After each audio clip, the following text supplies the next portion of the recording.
Hello ladies and welcome to Chengi's World.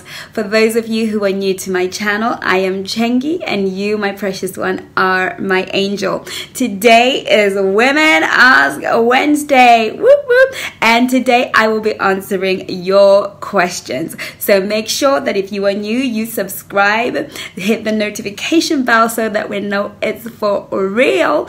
And make sure you follow me on Instagram, Facebook, and check me out in my online one-to-one dating program, getthering.co.uk. Contact me if you want one-to-one sessions with me, and I'll be more than happy to do that for you. So thank you so much for joining me, and let us go through to the question. Today's question comes from a lady called Sarah. And Sarah has asked me the question, and it reads as follows. Chengi, hi Chengi. I love all your dating videos. They're very helpful. Thank you very much, Sarah. I have a dating question that I would like to ask you. I am currently doing online dating. Guys seem to ghost me after they have suggested making plans to meet up. Is there any way I can avoid this type of ghosting? I texted a few guys twice after they suggested meeting up and did not get text back. Thank you again. You are welcome. Oh my goodness, Sarah. Right, absolutely. Thank you so much for this question. It is incredible. It is very, very useful, very, very helpful. And I'm just going to go ahead and give you some really important tips and insights and perspectives into online dating. Now, anyone who knows me knows that I am an advocate for online dating. I believe that online dating should be in the arsenal of every woman who is serious about meeting and marrying somebody or just being in a relationship. 75% of the single population of the world, well, at least in the West, is online. So if you're not on there, you're missing out on a big, big, big, huge pie.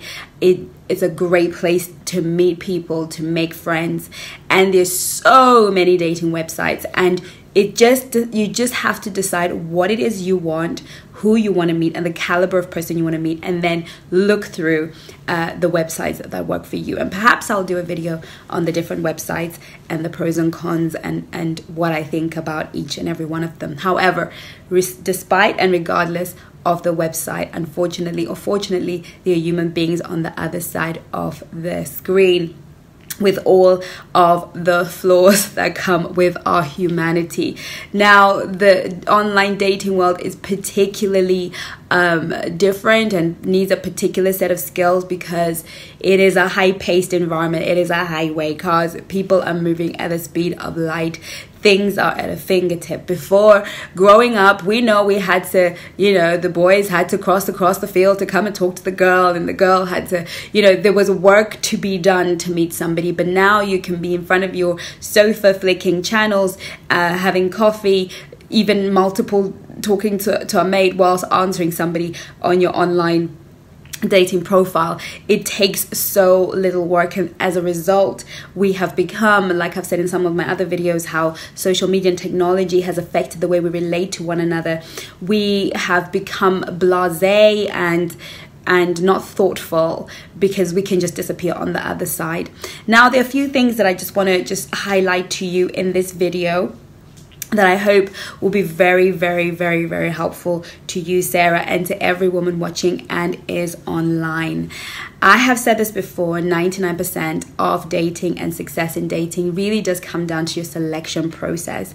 A lot of us are going online shopping as though we're shopping for a pair of shoes. But the reality of it is you're so much better if you are looking for a specific pair of shoes rather than randomly window shopping. If you want randomly window shop, you will randomly get random people, right? So you need to be very clear about two things: your standards. What is it that you are after? How has a man got to treat you to have your time and attention? And number two, your non-negotiables. If you are in online space knowing full well that you will not tolerate 1, 2, 3, 4, 5 things, no matter what, then when you're reading through profiles, when you're going through profiles, you can vet to see if that person actually meets that criteria. If you have a standard, then you know to put that standard before that man, before anything goes any further. And hopefully I'll get a chance to explain before the end of this video. Another two is a mindset. Ladies, when we put our profiles up online, we are not selling, we are buying. But what we are doing is positioning ourselves to be found by somebody that we want. It is not you who is trying to be chosen. Pick me please. That is not the mindset that you go online with. The mindset is that you have to engage yourself in a selection process. You have to realize a lot of men are gonna be coming your way, and you need to be having a sifting process. If you go online with just the hope of meeting somebody with no standards, you are definitely gonna be ghosted a heck of a lot, because they're just some people who are not looking to commit, to settle down, to have a relationship, or to date permanently. A lot of people online and offline just want to get laid, especially men, right? So there are, men and women that just want to get laid, but especially guys who would go online just to get laid. And it depends again on the app and the website that you are on. You really need to have a robust choosing and selection process. Okay. So one of the things you also need to understand is that men tend to play the numbers game, right? They will, especially if they're on Tinder, they will swipe left to everybody. Then what they will do is wait for whoever responds, then selects from the response. And from the response, they will ask 2 or 3 girls out on the same night, on the same day, or they will ask 3 or 2 girls. And then they really have the one that they really, really want, but they don't want to not have a date on Saturday or not have a chance of meeting somebody on the time that they are free. So what happens is, if the number one girl who's number one on their list says yes, then it's just easier for him to ghost you. It's easier for him to believe and to behave as though you don't exist. Now, I would love to change this culture. It is my mission to change this culture. And I trust and hope that I can change and really give people more of a conscience that just because you're on the other side of the screen doesn't mean that it doesn't hurt the other person. However, it is human nature to avoid pain, right? They don't want to be a bad guy. Now, one of the things that you need to understand is guys don't enjoy being a bad guy. I had a guy friend who said to me, Chengi, when I go out with a girl and all I'm doing is using her for her body, to be honest, I will pretend to be her boyfriend for a few weeks moving forward, just because I don't want her to feel like I just used her for sex. But really I did, so I will sort of make her feel lovely. I'll text her and do all things. I won't call her, I won't go and see her, but I will keep it along, and then I'll start to disappear after a few weeks. So that sounds awful, it's terrible, but the reality is some guys just don't want to be the bad guy, and it's easier to just disappear and pretend as if you don't exist. So a lot of that happens, and it's easier online than with somebody that you meet in a real life situation, because chances are you have a lot in common and people in common that can hold him accountable. But online, there is just no accountability system. It's literally, you can be anybody from anywhere, which is what makes it great and not so great at the same time. Another thing that I would do is, if you're really serious about finding somebody who is serious, is choose good websites, but also websites where you have to pay.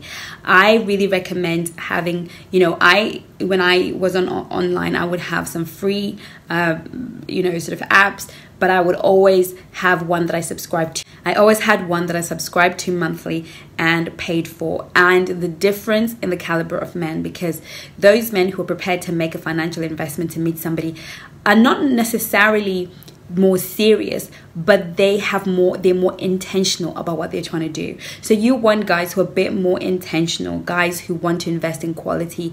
So I found that when I was in a paid service, it was so much better, and I got so much more value out of that. So consider paying for your service if it's free.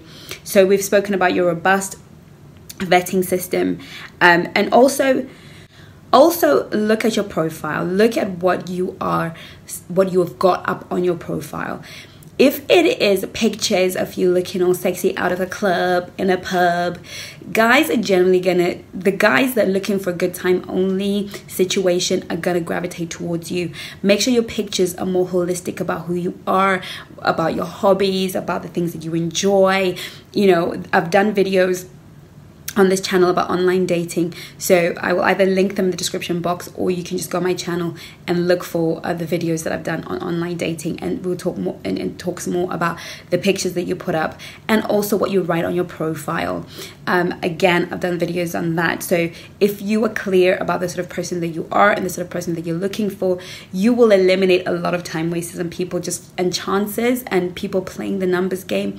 They're literally not necessarily going to bother with you because you've made things clear. Okay, so another thing is to have a sense of mystery. So let's say you've chosen a great guy, you really got on, you had a sort of a good sort of backwards and forwards, and you're really sort of thinking, yeah, I would really like to see this guy. I always say, you know, don't let the conversations go eternally, but also learn to be a little bit more flirtatious and mysterious. You know, if a guy asks you a question, you could say to him, I'm not sure I'm ready to answer that, but maybe when I know you a little bit better, I'll tell you all about it. Okay, it doesn't have to be anything seedy, it doesn't have to be about your sex life or anything, but it could be anything as innocent as what's your favorite color. You know, be more flirtatious, be less willing, incentivize him to actually meet you, to get to know you better. So when you say, I'll tell you that when I get to know you better, if I get to know you better, then he's incentivized to get to know you better, because there's some unanswered questions, and there's something in our psyche as human beings, the things that we just don't get, things that left hanging, they're just that bit more intriguing. So be intriguing, be somebody that doesn't answer every question, be somebody that doesn't stay online too long, chatting forever. And if he seems to be talking and you feel in yourself that maybe he's just afraid to make the leap, you know, I've been known to say to guys, so what does a girl have to do around here to get a date? And men absolutely love it. They think it's funny. And then they're like, oh, okay, so when are you free? Because really they weren't sure. And sometimes guys can, you know, depending on the fear of rejection, can go on and on and on and on and on. So you want to be able to say to him, look, I'm open. I've got to know you, but leave some mystery so that person is incentivized. But also, I just want you to know that no matter what points and tips I give you, all you can do is minimize the chance, not eliminate it. The reality of it is people will be people, and out on these streets, people are just going to change their minds last minute. People are just going to decide, maybe not. Things will happen and people will cancel or disappear. Human behavior can only be managed to a certain extent. All we can do offline and online is to make sure that we give ourselves a strong start, that we have a sifting process and a vetting process that just minimizes the amount of damage, the amount of possibilities of somebody wasting our time. Okay, so if you want more about online dating, or if you need help with your online dating profile, you can get me on the links below. Go to my website, chengisworld.co.uk or getthering.co.uk and sign up for my 1 hour SOS, and I will go through online profile with you. I will go through the men that you are talking to. I will profile them for you. I will tell you, okay, from the 5 guys that you're talking to based on their profiles, this is what this person is about. That's what this person is about. That's what this person is about. And I can go through that with you within that hour. So, you know, if you want that specific help, then that's what my one-to-one coaching service is about. And I'm really so excited. I'm working with some really great people. So make use of my one-to-one coaching, make use of my skills, and let's help you minimize the damage. But above all, have fun with it. Absolutely. Have fun with absolutely every single moment. Whenever you feel depleted, tired, and you're no longer having fun, take a break. But when you go online, have a lighthearted, happy disposition that allows you to just take certain things. You know, sometimes as women, we go online and we want to meet the man of our dreams, and we're just so focused, I want to get married, but we don't actually use it as an opportunity to up our skills, to learn about men, to interact with men, and to just have some fun. Not because we're just in it for fun. Of course we want to meet the love of our lives. Of course we want to connect and have all of these things happen. But at the end of the day, you know, if you have a lightheartedness, then you won't feel so bad. Okay, so I hope this was helpful, Sarah, and to every other woman who's watching and is experiencing this. Take care of you. Love you lots. I will see you soon on my next video. Check me out on Facebook and Instagram. Take care of you. Mwah.